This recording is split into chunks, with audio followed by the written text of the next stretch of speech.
This is episode 15 of the 99 Forever podcast. I'm Eric Friesen, and joining me on the show tonight is Ira Cooper. Ira, how's it going tonight?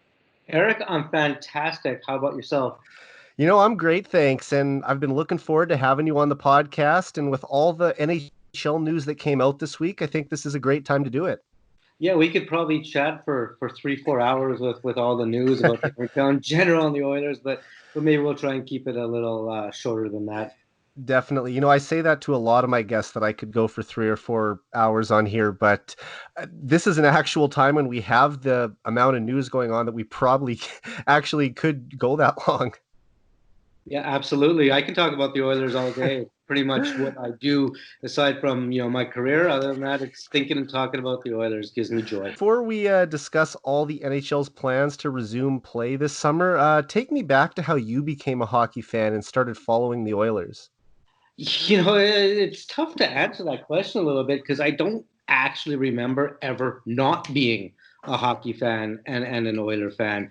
From I started playing hockey half ice when my dad put me in it. So whenever that was, 5 years old. So I don't recall a time where I didn't care about the Oilers. Like I think back in grade one, we used to have to write these diaries, to practice our writing skills, and mine were just filled apparently with summaries of how the Oilers played the night before. So you know what, like we didn't have a huge sports family. My dad did have season tickets to the Oilers, but he put me in hockey, and I'm a sports guy, and it was kind of natural living in Edmonton. You said your dad did or didn't have season tickets, sorry. He did have season Oh, he tickets. did. Okay.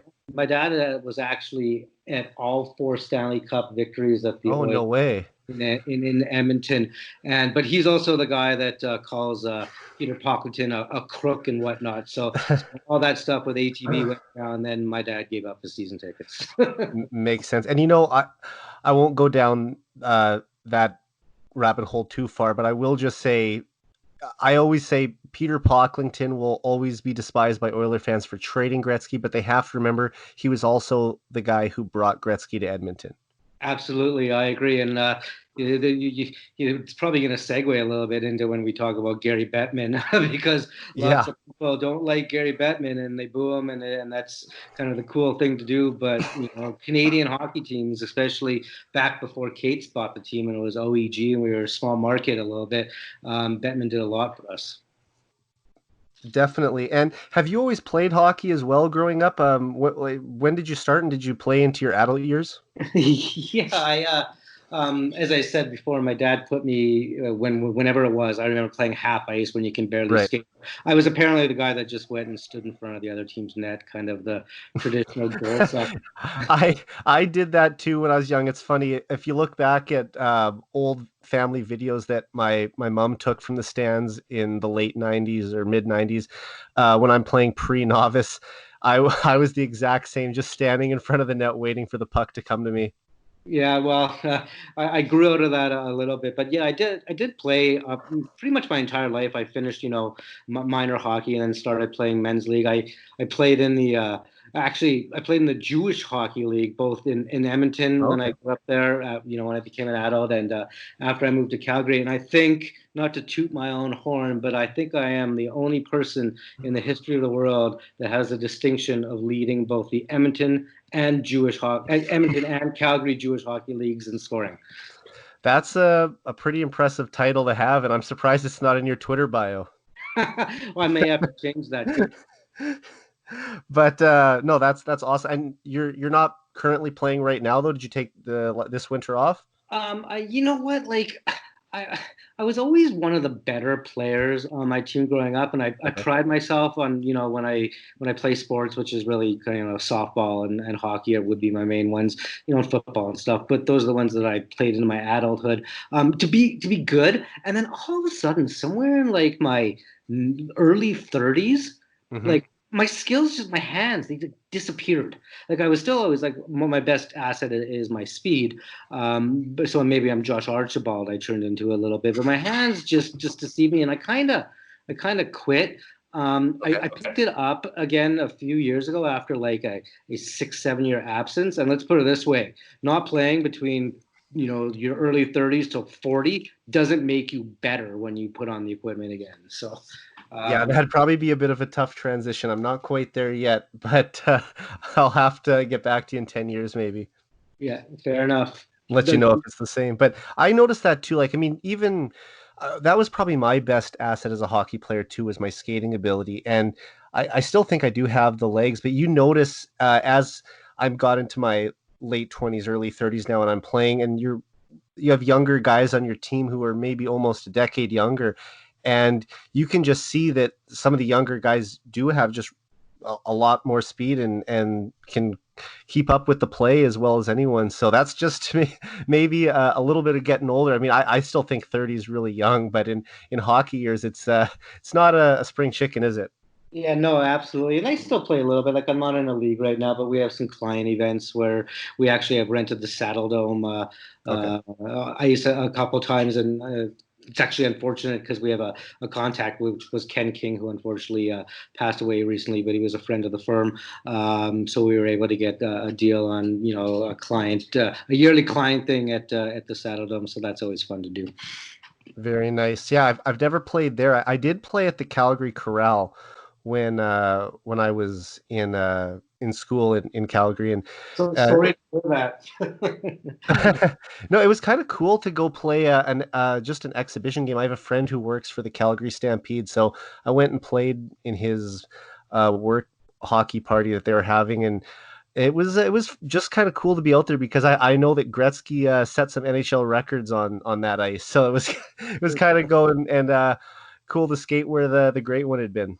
And I played on it a few years ago when I was playing in a league. And let's just put it this way: it could use more renovations than the Saddle Dome or the old Rexall place. So Definitely. it's better Well, years behind it. the last time I was there was 2013, and even then it was like the Flames hadn't played there for 30 years by even then, right? So I'm actually I joked to one of my friends that when Calgary needed to build their new arena, they should have just played for 2 years there and built the new arena right on the spot where the Saddle Dome is now.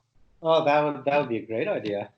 Well, hopefully with the world's economy changing a little bit, the relatively new plans for a Calgary arena, a new one can still go ahead because as much as I despise the Flames, and I'm assuming you do, having them Oh in it yeah. is good for the Oilers and it's good for the city that I live in. I do happen to live in Calgary, so as much as I want them to have Well, little success on the ice and finish ninth in the West every year and get the 15th pick.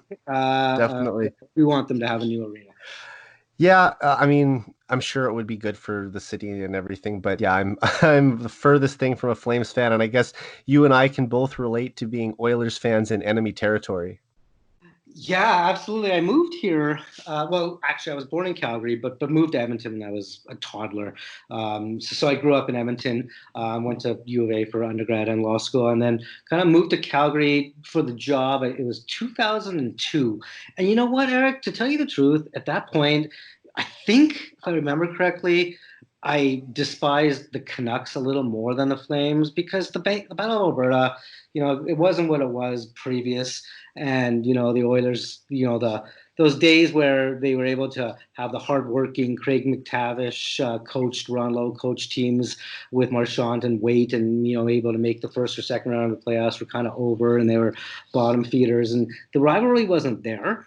And I was more of a fan of hating the Canucks, but after living here for a couple of years, and in particular after '04 and the Flames run, when it all of a sudden became cool to be a Flames fan, and now the getting into the dome was a tough ticket, and then working in the firm here and having to listen to all the new Flames fans that all of a sudden are experts. Let's put it this way: as much as I hated Kessler, BX, all those guys, they're nothing compared to my despisal of the Flames these days. Well, I'll stick to the motto that it's never cool to be a Flames fan. But I when I was growing up, it was the same sort of situation for me with the Flames not being the top rival. I kind of started following the team in the late 90s when they were having all their playoff rivalry with the Dallas Stars. So for me, that was the Oilers' number one rival growing up. I didn't even really think about the Flames because that was when they were going on their 7 straight years of missing the playoffs. It wasn't until I would say after the lockout in '05 when it really started to ramp up a little bit more for me. And the first Oiler game I ever went to was a Battle of Alberta, so that even cemented it more. But going back to, like I said, the early 90s, late 2000s, they just weren't on the radar. And then you skip ahead to the early 2010s when I went to university in Calgary at Mount Royal. That's when I was surrounded by Flames fans, and I was one of 2 Oiler fans in my class. So that was a difficult time too, because the Oilers were, as we know, at the bottom of the standings at that time. And the one thing that might have saved me a little bit was that the Flames weren't that strong of a team either. They were consistently missing the playoffs, just barely at that point. So it's not like they had a lot of bragging rights, but they still were better than the Oilers at the time, I guess. Right, and I was actually looking at the odds today for the Stanley Cup. Now that we kind of have a return to play format, and it was really nice to see I think the Oilers are at 25-1. What I saw, which was 11th, and the Flames were down at I think it was 60 or 65-1. Which it's just always good to see the Oilers on top of the Flames. So. Absolutely, and we'll get to all that in a little bit. I have a couple more questions just about you, though. Your Twitter handle, everyone kind of knows you by that. I'm going to guess you were a fan of Yaroslav Pozar growing up because you do go by Original Pozar on Twitter. Who were a couple of your other hockey heroes as a kid, and was Pozar one of them?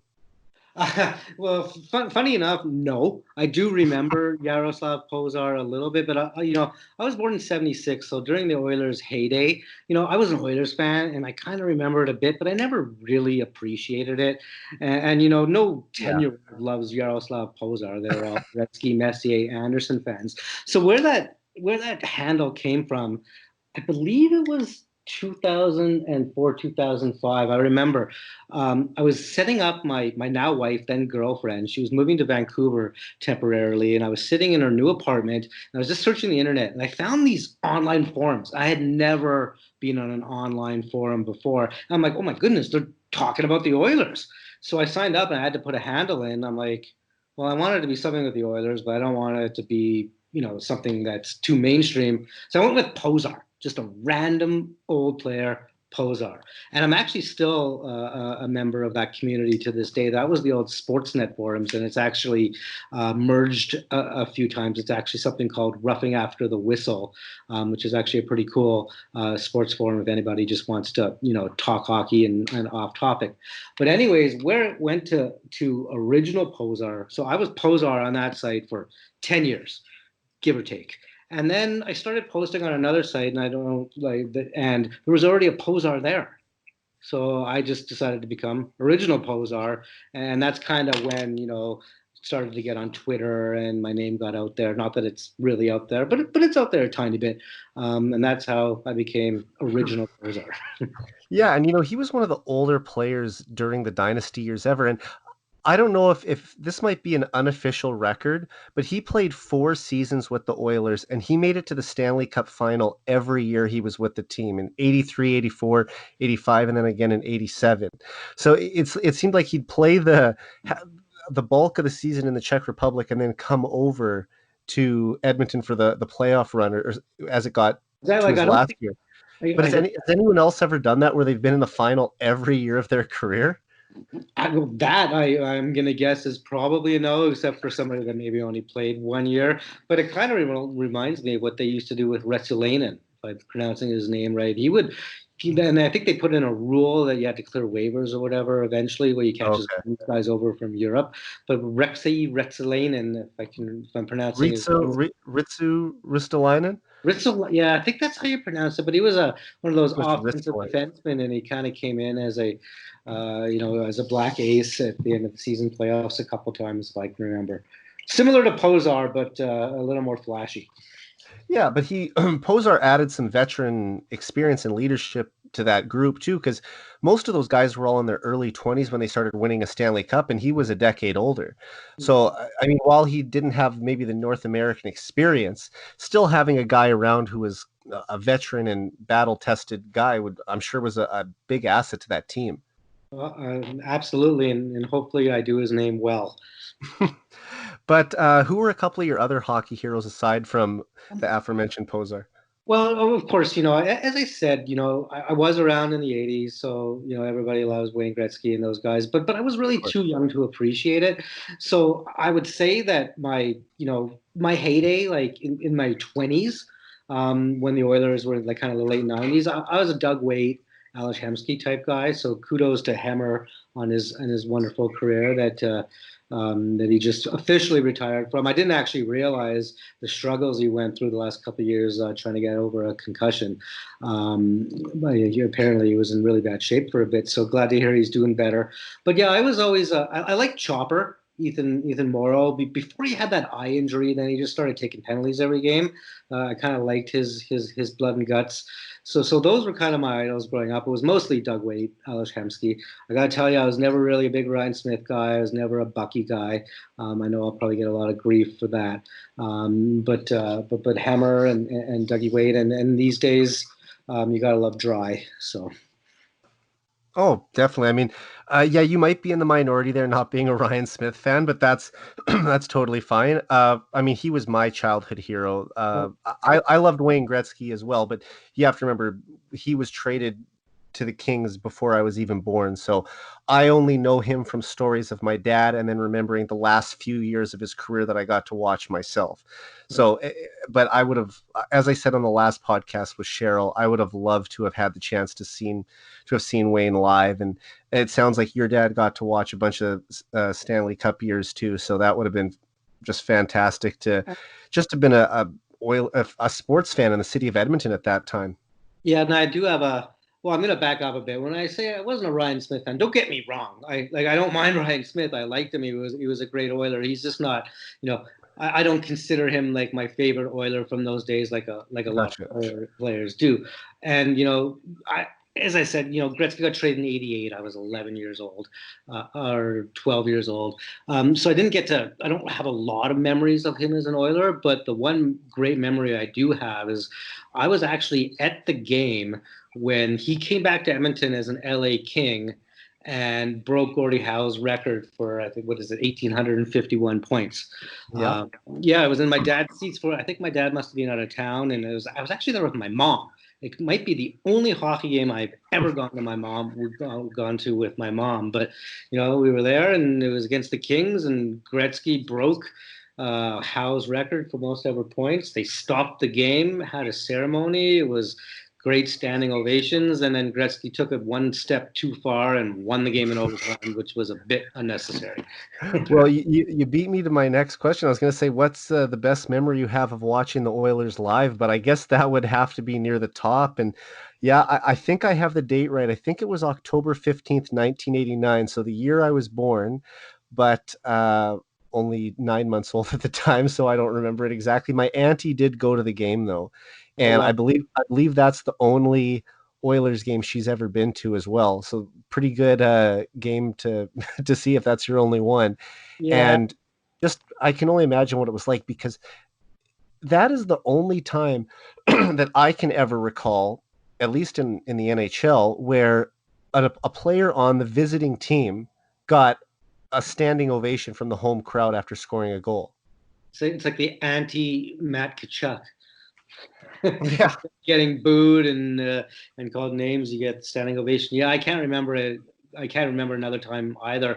I do remember it quite vividly because I remember them stopping the game and having a ceremony. But again, I was only 11, 12 years old, so I was preteen, so I probably again wasn't really appreciating what I was witnessing. So when you say one of my greatest Oilers memories live, it's there, but I would say the 2006 Cup run probably has three or four that top that, because I was living in Calgary at the time, but I had a connection where I was able to actually have tickets for any game that I wanted to in Edmonton. So I think I went to, it was either 7 or 8 games at Rexall Place which it was called back then, while living in Calgary as like a third year associate at my firm. It was stressful. I would like leave the office on a Tuesday, drive to Edmonton, go to the hockey game, double overtime, drive back 3 in the morning back to Calgary, Yeah. repeat on Thursday. But I was there for Game 6 against Detroit. In the Oh, Henson scored those 2 goals right at the end there to win the series. But maybe even the best one was Game 6 against Carolina in the finals, because it was just pure Oilers domination. I think it was 4-0, it was. and it was just domination from the beginning to end. And I'm like, they're gonna win the Stanley Cup. Like, I can't believe this. That's exactly what I was thinking at the time. And I mean, I'm watching on my TV in my living room at the time and just seeing how they controlled that game, especially after the unexpected shorthanded overtime goal by Pisani in game 5 to send the series back to Edmonton. And then for them to win it in game 6 to go back to Carolina for game 7, you just felt like they had all the momentum in the series and that they were going to win the cup, and unfortunately came up a little short despite all the odds stacked against them. And it was a tough break, but you just got to say what a run that was. And that Hemsky goal you mentioned, that's probably my favorite Oilers goal that I've ever been lucky enough to witness live, just because it was the first time of me really following them closely that I got to see them win a playoff series after just so many years of them getting knocked out in the first round by Dallas. To just get over that hump and to beat the President's Trophy winning Red Wings, who had, I think, 29 more points than the Oilers in the regular season. That was just a huge moment. So that always sticks out to me. And all the best to Ales Hemsky in his retirement. He's earned it, had a solid career. And just to kind of wrap up, but you said that was your favorite time as an Oiler fan as well. It was, I know it was for me in 2006. Oh, absolutely. As I said, going to all those games and just, being old enough to appreciate what was happening, especially after, such a long, streak at the bottom of the standings. And the fact they just barely made it in, and, the acquisitions of Spacek and Samsonov and Rowley, and everything just kind of came together. Like, that whole, whatever it was, 7-8 weeks was one of the better times of my life, especially as. Absolutely.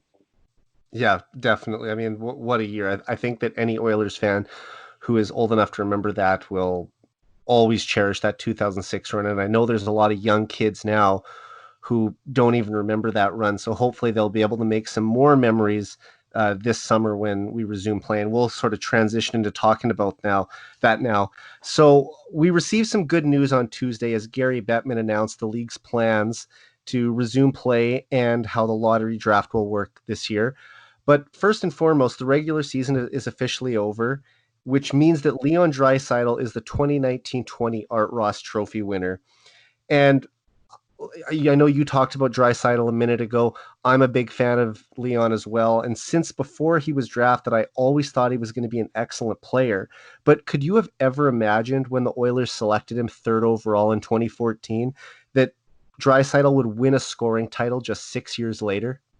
I don't think anybody could have predicted that he'd win the scoring title. I'm almost in line with what Stoffer puts out about Dry, and he said it a few times. He's like, thought he'd be a great 75-point, two-way type guy, but it wasn't just this year; it was last year when he broke out, like 50 goals, 100 points, but then what he did this year was just phenomenal. Like, I remember back to his WHL days. Not that I'm a huge watcher of junior hockey, but I keep appraised of the players that the Oilers might have a chance at, and he was just so dominant, like, in his draft year, and it was just on such a bad team with Prince Albert. Like, I think the second place scorer in this team, I think, was Morrissey, defenseman, had like 70 points, but Dry was at like 120, 130. So you knew he had it in him, but there's always a lot of I always worry about players in junior that are just so much bigger, either bigger and stronger than everybody or faster than everybody,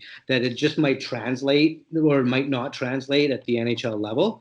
And it took Dry a little bit. He had some chemistry with Hall when he came back for his first full season. But to actually become literally one of the top two, arguably best players forwards in the entire league. That's not anything I ever foresaw. And the thing is, Dry could get better. I'm not talking like Oh offensively. yeah. I don't think he can get better, much better offensively.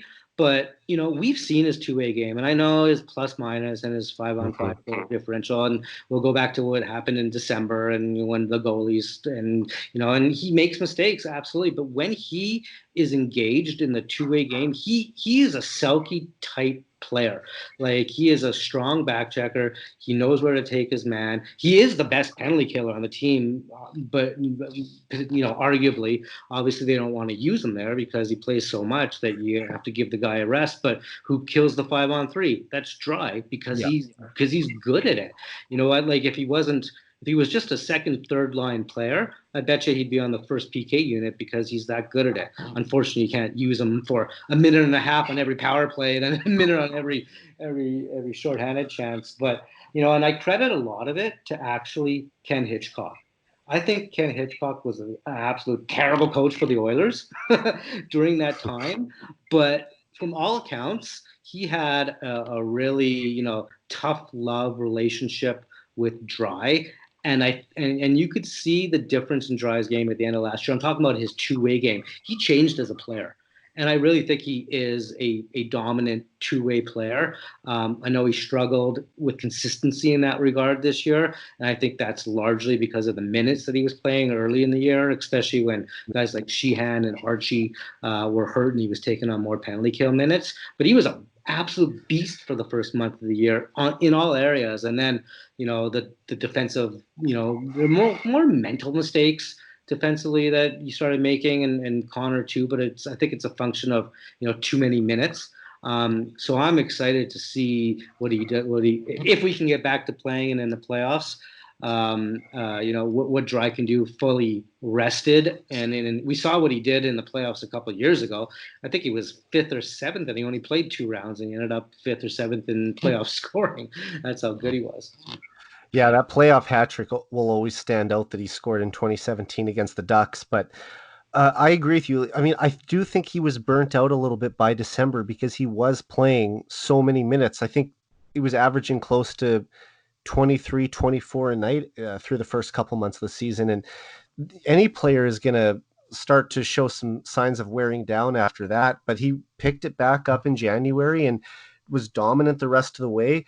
Uh, Thank you, and Kyler Yamamoto. yeah, exactly. They had arguably the best line in the year after New Year with Yamamoto and Nugent Hopkins alongside Draisaitl. So I don't even think it's arguable, at least offensively. probably not. I think Yamamoto finished the year at fourth in the NHL at 5-on-5 points per 60. Of course, he only played, I think, 27, 28 games. Yeah. So who knows if the little guy can sustain it. But, Nuge was up to 70 points. That line was dominant after the turn of the calendar. Oh, definitely. I saw a stat today that Nugent Hopkins was, I think, fifth in the league in points after January 1st. So that's just outstanding.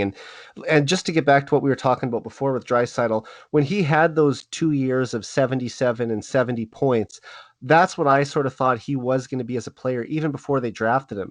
I thought this is going to be a guy who's like a consistent 70-point scorer, and he's got a big body, and he's going to give them some size down the middle, and they'll be able to compete against the teams like Anaheim and LA who have a Kopitar and a Getzlaff to go up against, or Joe Thornton in San Jose. Like they needed a big body like that. And then the league has turned into more of a speed skill league over the back half of this decade.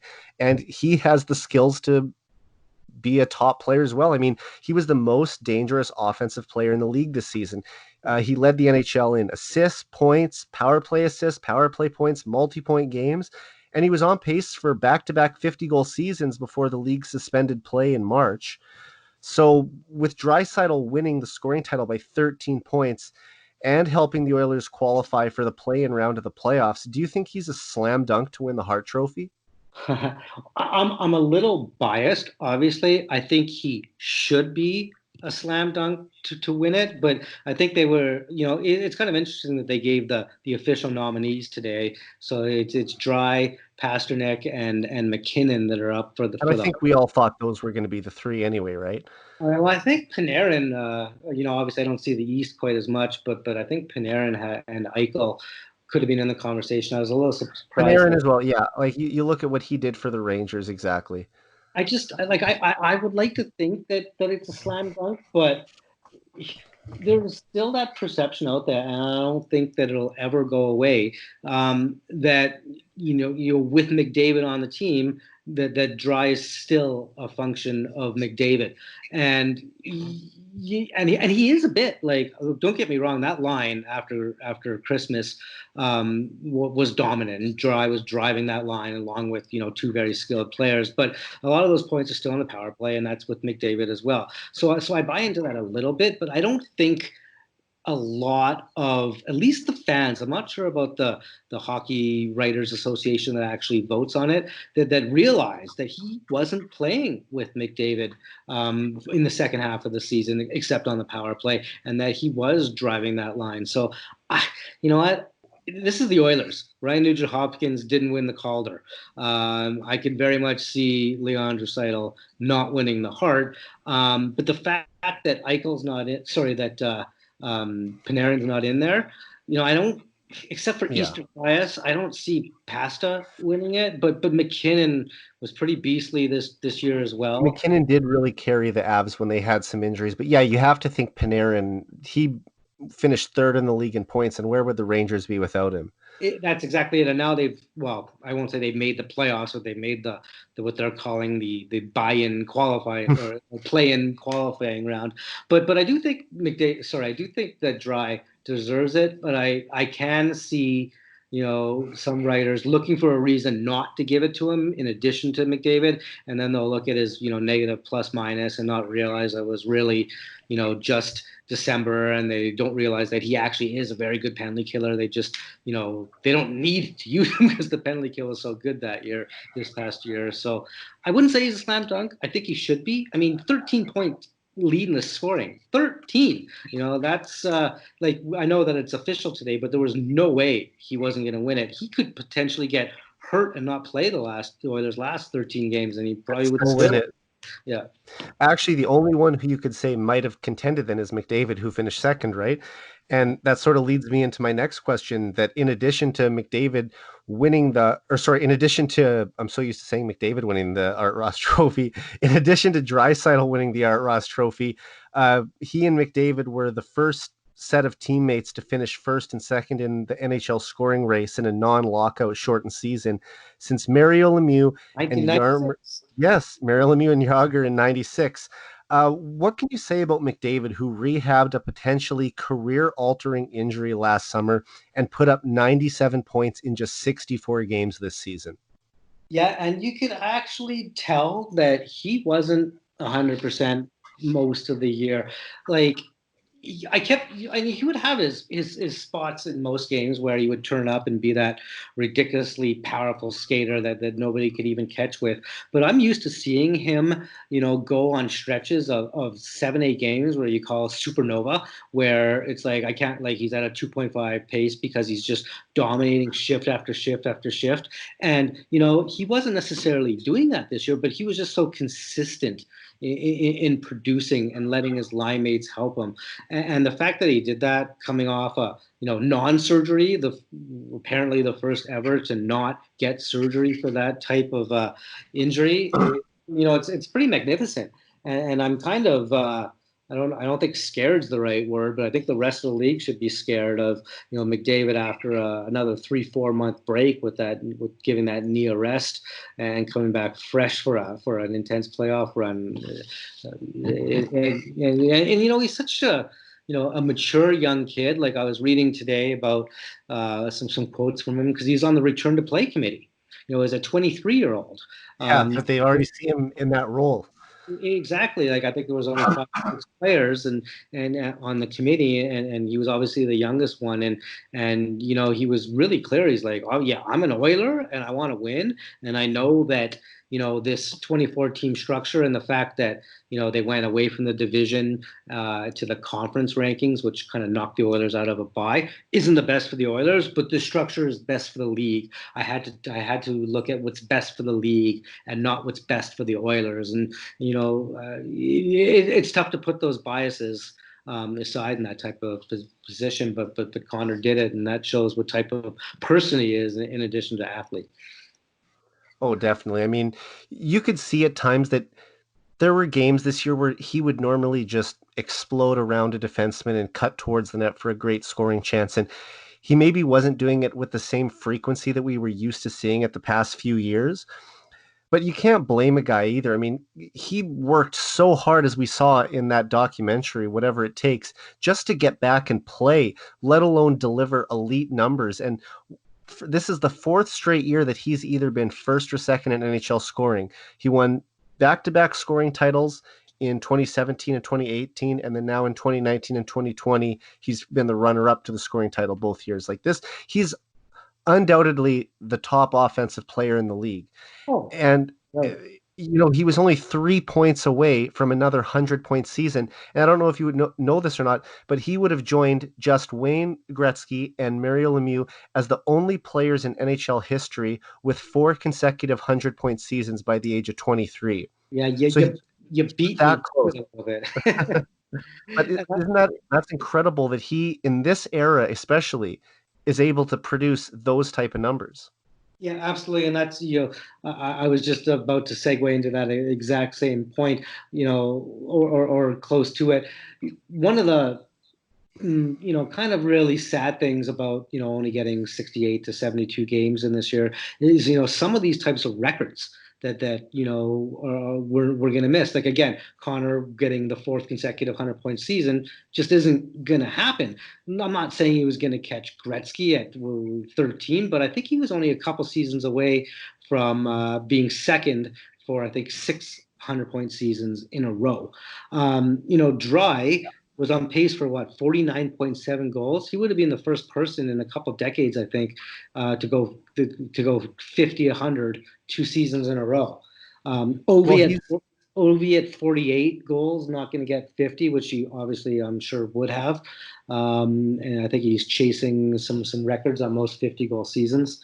So it's kind of too bad in that respect that some of these stats and records aren't going to be broken. you know what though? Connor could easily start a new run of 700-point seasons and get there. Yeah. And uh, I have no doubt about it that as he's only 23, that is still possible to happen. And you look at Leon, like you just mentioned, he was the first player to get 50 goals and 100 points in the same season since Evgeny Malkin did it in 2012. So that he's in elite company as well too. And I think we've always kind of hoped that Malkin or that Draisaitl could be the Malkin to McDavid's Crosby. So there's just this incredible duo of players that we have in Edmonton with Connor McDavid and Leon Draisaitl. And you have to think that we're just starting to see the tip of the iceberg, if you can believe it, with these guys, because they're only 23 and 24. I believe the best is still yet to come from both of them. Oh, absolutely. Like I say this with respect to elite, skilled forwards quite a bit. Like 22, 23, 24, 25, they're in their offensive primes, but they're not in their primes as players. Like I don't think they're going to be more dominant offensively than, the last couple and the next couple of years. But when they start to get their two-way games and Connor on the face-offs and knowing the league even better than they are now, like that comes from 25 to 29. Look at Crosby. He became a better player, scoring maybe not as much, but he's a better player in Yeah. his late 20s than he was in his early 20s. And I think it's going to be the exact same thing in particular for Dry. You see that for Connor though, because when I look at Crosby, he came into the league as this offensive dynamo, and not to say that he still isn't. He's routinely a top five scorer in the league when he's healthy. But do you kind of see, as McDavid gets into his late 20s, that he will be that sort of two-way presence and working on all the intangibles of his game? Or do you think that he'll always sort of be this offensive gifted player where that's the main focus, and maybe someone like Draisaitl will be the one to take on more of that heavy lifting? I think option two more than option one, and that's not a knock on McDavid. It's just it's the body type. It's the type of player that he is. I don't think he's going to turn into kind of a two-way physical dominant beast that Crosby is. That's more, the Dries type of game with that big body. But I do think that McDavid is going to, improve in the faceoffs, improve in, defensive responsibility. It's not like he's not a great back checker or he isn't a solid defensive player, but it's the lapses. It's the, forgetting to go to the net with that guy, or recognizing the trailer or taking the wrong guy. And that's one of the bigger problems with the younger skilled forwards. But, I think he'll improve in those areas. But his game's always going to be speed and offense. Whereas I think, I don't expect Dry to score 50 goals and 110 points every year. I do expect him in the, over point per game. But I expect Dry to be the player that Yeah, you in I was the. going to ask you that because, like, I think that Connor will still be in his mid to late 20s, a guy who's pushing for 120 to 130 points every season, especially if he has the talented wingers around him. But what type of production do you think we should expect to see from Draisaitl on an annual basis? Because these back-to-back 100-point seasons have set the bar awfully high now. Yeah, you know what? Do I expect him to go over 100 points again this year? No, and he didn't just do that. He blew it away. He was potentially on pace for 128, 129. Like it's unbelievable. I can't. It's really hard to expect a player to consistently go over 100 points, but he set that bar. I do expect him to be a 90 to 110 point guy Right. over the Like next, I couple ev- years. everyone was saying how hard his uh, shooting percentage was going to be to repeat, even though he's, I think, led the league in shooting percentage the past 2 years in a row now. And I wrote an article at just before the season. I think it was in September, where I pointed out that he was getting maybe not the same attention that some of the other top wingers, if you wanted to still call him a left winger at the time, were getting, and that he was undervalued. I don't think that anyone's going to be undervaluing him anymore. This is a guy who is a legitimate top 5 player in the league, and we won't have to worry about seeing someone like Mitch Marner or Tavares ranked in front of him when it comes to the top players in the league, because I think he was ranked 16th by the NHL Network before the season, and I thought that that was criminally low for a guy who had just finished fourth in league scoring and who had been a top 10 scorer before that already in 2017. I just felt like this is a guy who they're sleeping on it, and they need to really wake up and see that he is the real deal. And I guess we'll find out in a few months if he gets the heart, if the rest of the world, hockey world, is actually realizing that he is that good and he's not just riding McDavid's coattails. And in fact, in some ways, McDavid rides his in certain games. They ride off each other even when they're not playing together. But I wanted to make one point on that shooting percentage, and yeah, often a high shooting percentage isn't sustainable, and you expect it to regress to the mean, and maybe 24, 25% will. But I read a stat, and I'll have to credit the guys at the Cult of Hockey who put it out there. This was kind of, I think it was early December or maybe late December, around that time, when they were talking about Leon's shooting percentage. But at the same time, it was a high shooting percentage. He also had the highest percentage of breakaways and one-timers in the entire league, and it's a function of the player creating, and the help that he has, creating more high danger scoring chances. Like, he shoots the puck quite a bit, but he shoots the puck in dangerous situations. So you got a talented player in a dangerous situation, he's going to have a higher shooting percentage. Oh, for sure. And I never mind giving a shout out to the Cult of Hockey. I think that David Staples and Bruce McCurdy do a fantastic job over there, and it's one of my favorite podcasts. Absolutely, I love those guys. I have to listen to the two good things, two bad things, and two numbers after every game at the gym the next morning. You know what? I am kind of a night owl, so it's opposite for me. Like, after the Oiler game, I'll usually go to Planet Fitness and listen to the podcast while I'm doing my 11 o'clock midnight workout. So we're on the same page there when it comes to listening to the Cult of Hockey. Gotta love when good old Bruce McCurdy gets fired up like he was this past week with the format that the NHL is going forward with. Yeah, and we're going to actually talk about that right now. It's a great transition. So, what are your thoughts on the new 2014 playoff format that Gary Bettman announced on Tuesday? You know what? Like, I'm okay with it. Let's put like I gotta be honest. If they were going with, full what's fair to the teams based on the regular season, you've got to think that capping it at 20 and doing a shorter play-in would be fair and gives more, as Bettman likes to say, integrity to the tournament. But at the same time, it's more than just that. We have a world in flux, we have an economy in flux, we have a league in flux. And obviously, at least it's clear to me and to many that they're stretching really hard to get three huge markets in there, which is Montreal, Chicago, and the Rangers.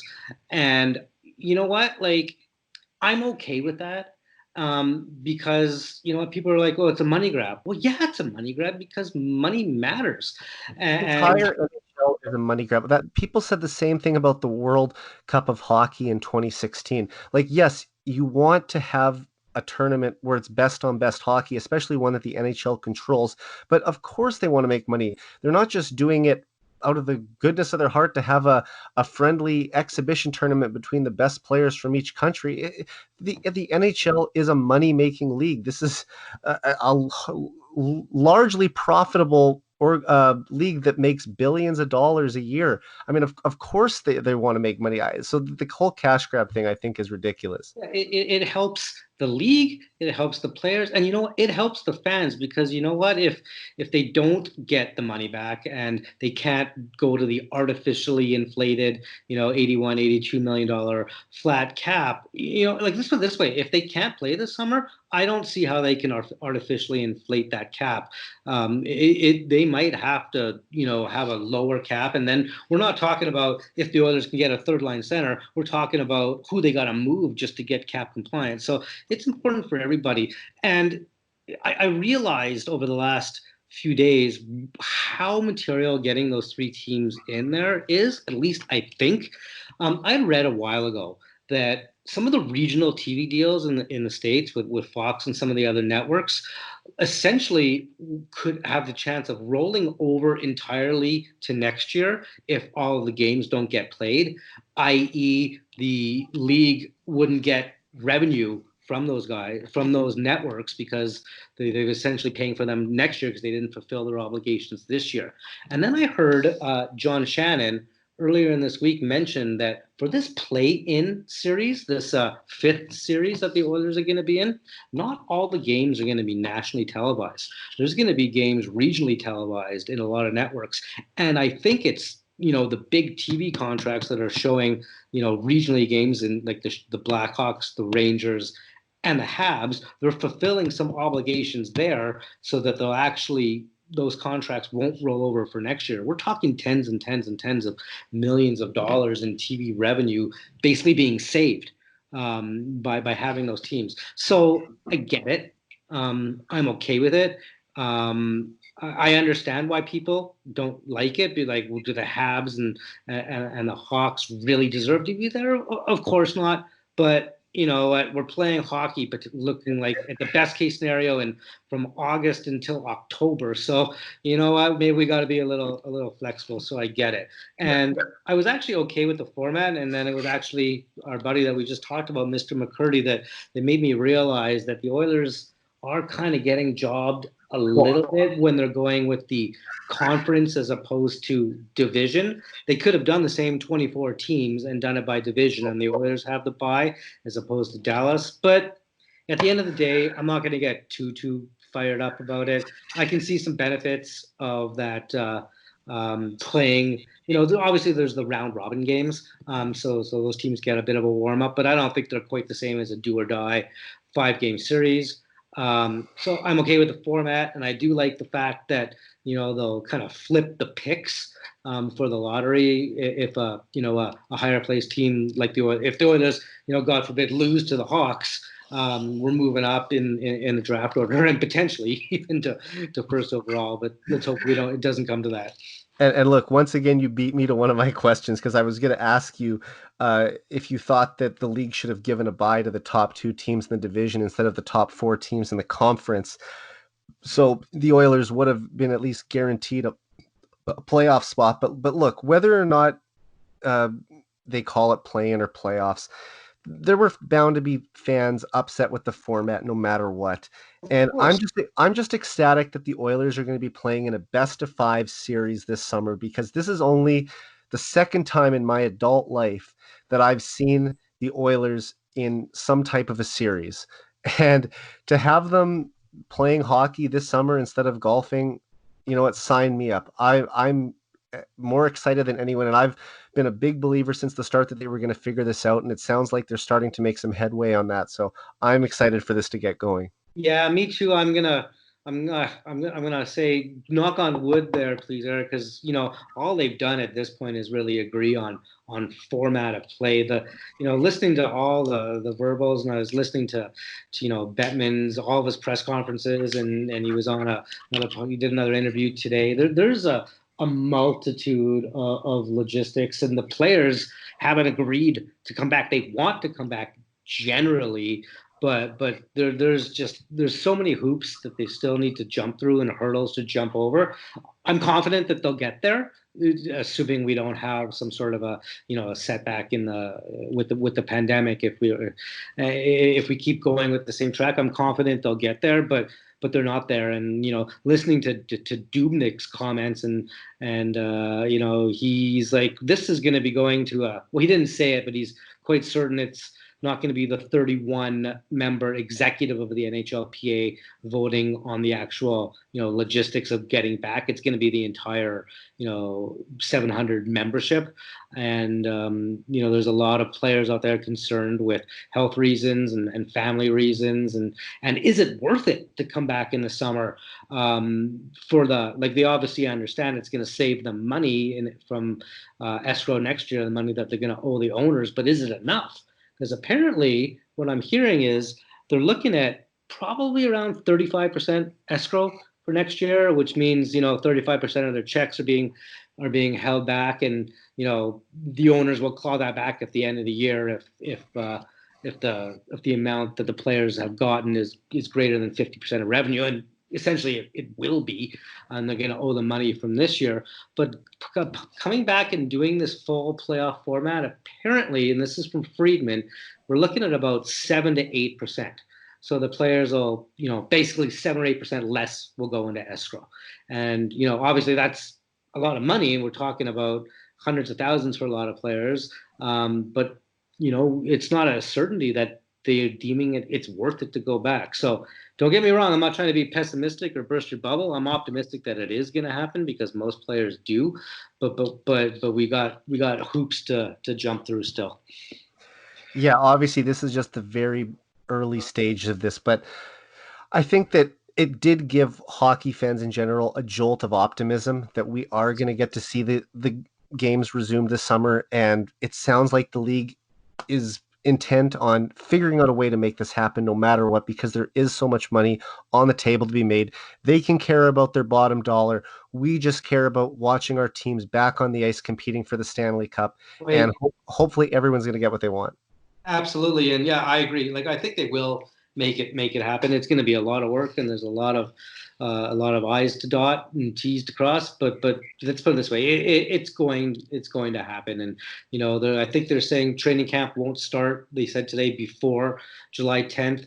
That was another Friedman tidbit, and then David Pagnotta from the Hockey News said they're targeting July 14th for stage 3 for training camps. That's not to say that those are set dates. It won't happen before the 10th, but we're looking at maybe the second week of July to have actual training camps. Yeah, and I'm hopeful it'll be back on the ice then. Just moving on to a couple other things. This is way too soon to give detailed predictions or anything like that. We don't know how the lineups are going to look, who's healthy, who's not. You assume everyone is going to be relatively healthy, but what is your early mindset when it comes to the series involving the Oilers? Do you think they have a good chance of beating the Blackhawks in the play-in round? Oh, they 11 points better during the regular season than Chicago, although I think they played an extra game, and they added depth and players at the deadline, whereas the Blackhawks subtracted. yeah, they like Leonard. They still have Crawford, and he scares me, but Leonard and Gustafson. Traded Um, Gustafson, yeah. so, so yeah, I've got to give the early edge to the Oilers, but at the same time, remember the Blackhawks got off to a terrible start, and then you thought they were going to fall out, and they never quite did. They weren't that bad for the rest of the year, so they're a decent hockey team. We know they've got the experience, with Exactly. That's what the odd makers are going to say, that the Blackhawks have a bunch of champions on their team and that they're going to find a way to shut down McDavid and Draisaitl. But when those two guys are rested and healthy, I'd like to see that, because I think that you're not going to be able to shut them down for an entire 5-game series. And that's the thing. Yeah, Kane and Tays and Keith and DeBrincat and Kubalik, they're all rested, but so is McDavid, and then more importantly, Dry. I think we see what those guys do at the beginning of the season, and you know what? So I think, like, if all else is equal, the Oilers, we have a 9 NHL player deep blue line. We could be healthy scratching Chris Russell and Mike Green, or Yeah. Caleb Jones and Matt Benning, and then still have William Lagesson, and then a black ace in Well, the Evan. rosters are going to be expanded, right? So we're going to have 28 players. Yeah, And I think it's going to be great for some of those younger guys, especially like Bouchard, to just kind of soak up what this is all about. I mean, if they could even figure out a way to bring over Philip Broberg just to be around this, that would be awesome too. and Holland actually spoke on that yesterday, and he was saying that, well, first of all, to back up, they were planning on bringing Broberg over for training camp in September. Like, obviously the plan is to send him back, and he wants to go back to Skelfida and play in the SHL for one more year. But he was going to come, and he wanted to, and the team wanted him to come for training camp this year. We don't know when training camp's going to be, but Holland did say he reached out to the league, and just to make sure that it was an option, and bringing him over to be on the team for this would be an option. Holland was pretty clear without saying it that there's zero chance he'd play. He'd literally be the 11th D-man, but for the experience and whatnot. I don't think he's talked to Philip yet to see if he wants to make the travel for this and whatnot. But the guy's keen. He wants to be an NHLer. So yeah, that's an option. And how great would it be for him to be with the team? Although it would be kind of different being in a quarantine bubble as opposed to traveling around, like going to the Windy City after winning Game 4 and sweeping the Blackhawks, and going out, and although he's not old enough to drink in the States. Yeah, he was only 17 when they drafted him last year, so he's got a ways to go. But this is obviously best case scenario. But can you imagine if the Oilers won the Stanley Cup and he got to lift the cup before ever playing 1 minute in the NHL? Yeah, I don't know if that's ever happened. Now, I don't think he would get his name on the cup, but I wonder if the organization would still give him a ring for being in the press box for the entire playoff run. You'd assume they would, right? I think he'd get his name on the cup. He was on the roster. I don't know for sure, I think there's a certain amount of games you have to play to qualify for it. Maybe. I have to check, but I thought it was something like you had to play a certain number of either regular season or playoff games to qualify, but it's completely up to the organization to determine who gets rings. The league doesn't have anything to do with that. I mean, so he could probably get one there, but I just think that it would be such an interesting way to begin your NHL career, that you've got a Edmonton Oilers Stanley Cup ring and you've never even played a single regular season or playoff game with the team. Yeah, that would be quite an experience for the youngster. Good start to his career, though. Takes a little bit of the pressure off to win one down the road. But one last thing on this playoff before we move on to some other things. Do you think that points scored in the play-in round should count as playoff stats? Because it's not regular season stats, right? Bettman's already said that that's done. So these stats, are they just up in the air, or how do they determine? And I think that, when Bettman was interviewed by Ferraro and Dregs on their podcast today, and I listened to that earlier this afternoon, and they kind of asked. I think they were getting at the stats thing because they were asking him, "Is this the playoffs or not?" And Bettman was like, "No, it's not the playoffs. It's kind of like an in the middle type thing." And frankly, I'm going to say I think that they should not count.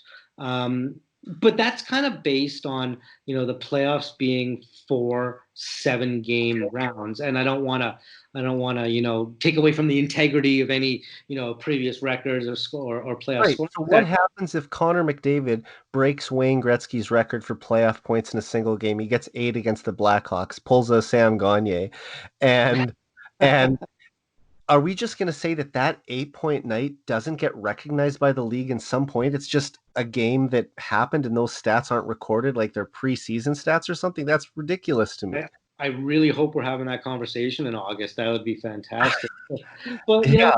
here's the thing: is we don't know right now. We got the play-in round and the round robin, but the first 2 rounds of the playoffs, they're not certain, and it's not official whether they're going to be 5 or 7 game series. Yeah. So if they're 5 game series, then yeah, I can kind of think that the play-in stats would count. But what about those?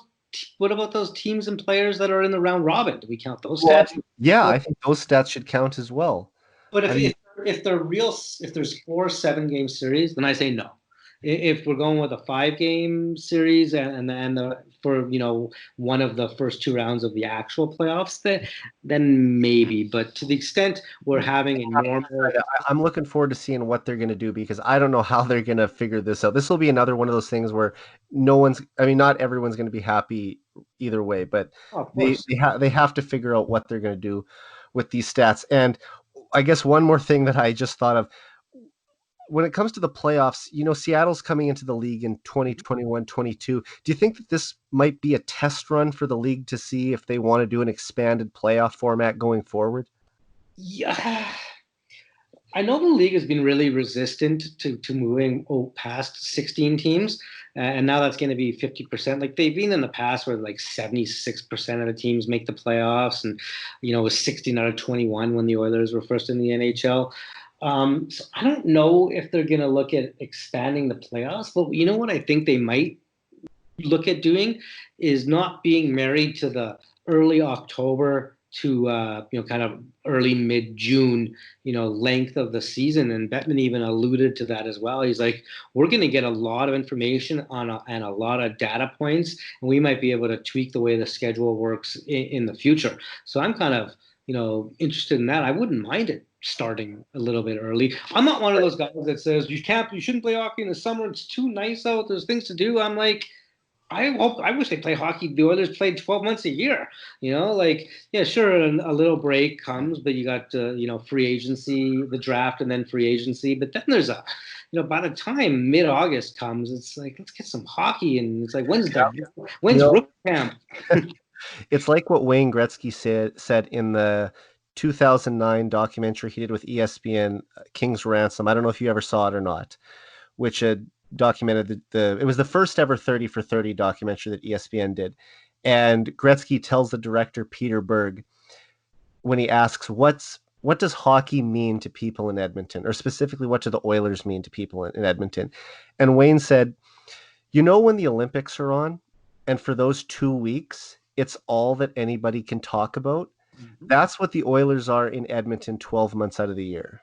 Absolutely. And I thought that is just the best description I've ever heard. And 11 years later, I still remember it so clearly that it just rings true, doesn't it? It does. It's actually interesting. I haven't watched that documentary. It's been on my list, and you would think that with all the I highly recommend it. It's very good. And it's weird that for ESPN rarely covers hockey, yet that was the first documentary that they ever did under their 30 for 30 banner, that they did a hockey one. And 30 for 30 is one of the best shows out there. The production. I love ESPN. Have you watched any of the new Michael Jordan one? The Last Dance. I've watched the first 6, so I still got it on my list. Very good. I needed a bit of a break after the Michael Jordan just owns everything a little much, but it's an amazing series, and I was actually a Bulls fan mostly because my older brother, who's 3 years older than me, is a big basketball guy, and he was a massive Bulls fan in the 80s, so I kind of followed it a little bit. So I wasn't as huge a basketball fan as him, but I was a Michael Jordan guy. So Now, do you have any basketball scoring titles that you can speak of as well? I know you talked about your hockey ones earlier. no scoring titles, but I did win a junior high Division B basketball championship at Crestwood Junior High School. Okay, so it sounds like you're a pretty good all-around athlete. You played softball too, you said, right? Yeah, yeah, yeah. So I played baseball Oh, regularly. baseball, sorry, You know, baseball. well, no one. But once you get older, it turns into slow pitch softball. When I was growing up, as a kid, hockey in the winter, and it was lots of people played soccer. I played baseball in the summer. So, um, That's uh, how most people. The soccer trend really didn't, I feel, kick in until I was a young kid because for my dad and any of my uncles growing up in Saskatchewan, that's how it was. Like it was hockey in the winter, baseball in the summer, and then the soccer movement really seemed to sort of come in the late '90s when I was a young kid. But just a couple more quick hitters I have before I let you go tonight. sure. The city of Edmonton has reportedly put together a strong proposal to be a hub city for the NHL playoffs. Obviously, this is another one of those issues where there's going to be a lot of things to figure out before they can have that. And personally, I think the league is going to choose two American cities to host games. But do you see Edmonton as a legitimate option at this point? And does it really matter if they host anyway? Um, First of all, I agree with you that they're probably both going to be in the States. I do think, and Bettman and Daly kind of alluded to that they would like one in Canada if possible, and I do think that Edmonton and or Vancouver, one of them would for sure get it if they can figure out the border issue and the 14-day quarantine. Because even today, Bettman was very express. He's like, no, he said, I'm not asking Canada to change the rules. They got to do what they got to do, essentially. But we simply cannot have, like, we can't have a strict 14-day quarantine when moving to the hub city. Because remember, training camps are part of phase three. They don't move to these hub cities and phase four until phase four, which is after training camp is over. So now you've had training camp, and they need to get right into it. If you have let's say the Vegas Knights need to come to Edmonton, and they just had training camp in Vegas, and they have to do a 14-day quarantine. And then you have to like not play for 14 days. That's not something the NHL is interested in. At the same time, we know for a fact that Bettman has been talking to the federal government, and Kenny has been talking to the federal government, and they're trying to work something out that's not necessarily just giving professional athletes an exception that they don't have to abide by it, but potentially something along the lines of a team can be a cohort and they quarantine together, and potentially two teams could even cohort become one double cohort because then let's say the Oilers and the Knights are quarantining together for 14 days. There's going to be two exhibition games. So that takes. Because Connor McDavid spoke out about that too, right? That he didn't think that you should just jump right into the intensity of Stanley Cup playoff games. They'd like to have a few warm-up games just to get their legs moving again. Yeah, and it sounds like they're looking at two exhibition games. So you know You what? should. I think How much do you really and capture in practice, right? Doing scrimmages. You need to be playing against other teams. For sure, and they've acknowledged that, and they've acknowledged it the entire time. When I say they, I mean the league that the health and safety. It's not just health in the virus pandemic, but it's also health on the ice. So they want to make sure that's why they're not sure if they're going with 2 or 3 week training camps. It's what the players are going to deem they require at the time. So I do think Edmonton has a shot. I do think that they could find a way to make the border and the quarantine work. And who knows if it's still a strict 14-day quarantine in August. Maybe it's a lighter quarantine, or maybe not one at all, or maybe it's even harder. So who knows where we'll get to. But when you ask, like, does it matter?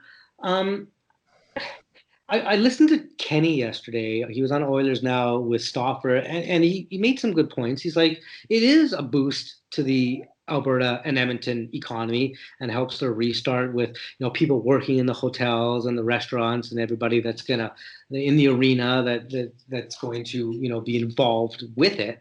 But more than anything, is what he said was it's free advertising for Edmonton and getting their tourism back on track when people start traveling again. look, Edmonton's safe. Look how beautiful we are in the summer, et cetera, et cetera. So that's the one of the main reasons that I think Ken it's a good wants way it. to advertise the league. Not sorry to cut you off, but just to like, everyone has this. I shouldn't say everyone, but there are enough people maybe they're just on Twitter or word gets around, but they seem to take shots at Edmonton. We see it a lot out of people in Calgary. I mean, I live there, you live there, I'm sure you've heard it too. Yep. But it's just like Bruce McCurdy even made a good point on the Call to Hockey the other day. Or actually, I don't think it was the Call to Hockey. I think it was the Oil Can podcast with the Mhm. Athletic. He was a guest, and he said that a lot of these people probably have never been to Edmonton and they don't understand a lot of the city's charms. And I completely agreed with that. Now, I've never been a resident there, but I've spent enough time in Edmonton to know that it's a nice city. Yeah, exactly. I lived there until I was 22 years old, I think. So it's it's got its charms, absolutely. And the river valley is beautiful, and it's got so I agree with you 100%. So it showcases the city, but at the same time, like you talk about home ice advantage. Well, these players aren't sleeping in their own beds. They're going to be in the quarantine. They're not going to have their fans cheering. I guess there would be potentially a bit of home ice advantage. Like Oilers might not even play over Oilers there. would be in Wasn't there talk that they didn't want that ex- host cities to be playing in their own? They would have to travel to the other city to play. That's exactly where I was going, and I was going to say maybe there's a tiny bit of advantage with the Oilers have their beautiful new state of the art dressing room. Although I also hear that the visitors' rooms at the new arena is pretty nice, but I don't think it's official. But I've read and heard 3 or 4 quotes from Daily more so on this one than Bettman that they don't want to have any competitive advantage or make it look like any competitive advantage. So Right. I do think that if Edmonton is a hub city, I not official. I don't think we'd be playing here or there. So I think they'd be in Vegas or whatever it happens to be, which I'm fine with. Like I don't really care that much. Like I'm an Albertan and I love Edmonton. I grew up there and I want Edmonton to have all these things. So yeah, I prefer if Edmonton was the hub city over it not being one. But as far as the Edmonton Oilers go, I don't think it really makes a difference. For sure. And my last question before I let you go tonight is that the NHL, they've made continuous changes to the lottery draft in recent years, and this year might be the most confusing. We don't have to break down the whole thing, but all I'll say is the main takeaway from Bettman's announcement is that if the Oilers lose their opening round series to the Blackhawks, they will move up from the 20th overall pick and have a chance to win the lottery for an unprecedented fifth time. And although I think the Oilers are going to beat the Blackhawks, what are your thoughts on Edmonton possibly having a chance to pick first overall again for a fifth time? 3% chance if they end up losing in the first round. Frankly, I thought that the way they would go and that would have been fair would have been for the teams like just the 7 teams that aren't coming back. They're in the lottery for the first, second, and third overall pick, and then for the play-in teams, like if Chicago, God forbid, beat the Oilers, flip the picks and we get Chicago's pick. For them to go even farther and put those the 8 losing teams hidden with a chance to win the lottery. That adds some intrigue, absolutely. And I think the reason is probably to get more attention on the lottery in the 26th. Like and potentially to have that second lottery because if let's say Buffalo gets the first overall pick and then New Jersey gets the second and then Team H gets the third, that's going to add some intrigue that one of those 8 losing teams moves up. It's gonna, it's Can going to be tough for the bloggers and the reporters to talk about. It's going to be another TV event, so I understand it. And hey, given that the Oilers, I don't want to use the word screwed, but probably should have a bye as opposed to Dallas yeah. if they go with divisions. I'll take the potential gift. And can you imagine the meltdown that the Eastern media and fans would have if Edmonton won the lottery and picked first? Can you imagine Lafreniere and McDavid's left wing? Oh, so what would our top six be to start the next season? Well, you'd have your second line. You're going to keep the line of Nugent Hopkins, Draisaitl, and Yamamoto together. Yeah, And for the first line, would you go Lafreniere's a left winger, right? So you'd yeah, go. Yep. She'd go Lafreniere, McDavid, Cassian. Probably. Yeah. I haven't even entertained the thought, but I just think, but now that I'm thinking about it, I said, wow. I mean, There you it, go, Eric. Penciling 18-year-olds into the lineup yet again. I think in this situation you can make an exception. And can you imagine having a dynamic young goal scorer like Lafreniere playing on the first line with, in my opinion, the best passer in the NHL, Connor McDavid, setting him up night after night?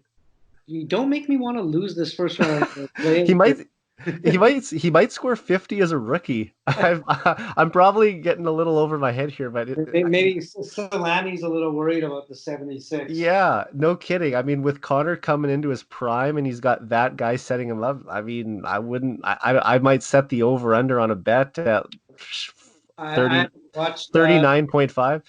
what Lafreniere did. It's when you play the World Juniors for Team Canada, Yeah, there's not many non-drafted players that make Team Canada. That's how deep they are. of course. Or obviously McDavid, and there's those guys that play. But like even McDavid, like he wasn't the leader of the team when he was in his draft year, or the top scorer. But He tied for the lead on Canada with Max Domi, but oh, I think Domi had more goals. But I know what you're saying. He wasn't expected to carry the team offensively. yeah, and neither was Lafreniere. But like I watched it, and he was darn good. Let's put it that way. So, and he's a physical player too. Like so, But he's it's not. rare, like for a 17-year-old to come in, like you said, and I mean, even at the tournament in Edmonton, the Gretzky Holinka when he was 16, I Mhm. think he was the captain of that team and was dominant, playing against Yeah. kids a year older, and that was the summer of 2018. Yeah. Yeah, well, let's hope that the Oilers aren't in the lottery. I really think that if everything goes the way it should, they'll beat the Blackhawks, and then we'll see who they play after that. I mean, I wouldn't mind seeing that Dallas Stars rivalry rekindled after 17 years. We'll save it for the next podcast that we do together. But Well, I'm concerned about the goaltending and Crawford, and not that let's just put it this way. I think it was clear to me that Koskinen was the better goaltender on the year, but I think we know who Tippett prefers and which goaltender has more playoff experience. that will be one of the debates, and maybe we'll talk about that on the next one. And I would just want to say thank you so much for coming on the show tonight, and I hope that you will be back as a guest in the future. Thanks for having me, Eric. This was fantastic. I enjoyed it. No problem, Ira. And why don't you just tell everyone where they can follow you before we call it a night? Oh, just on Twitter at Coopsy39. That's pretty much 39. So everyone give Original Poser a follow. And Ira, once again, just want to say thanks a lot. And hopefully we'll be watching Oilers hockey soon enough. Can't wait. All right. So for Ira Cooper, I'm Eric Friesen. This has been the 99 Forever podcast. We're out.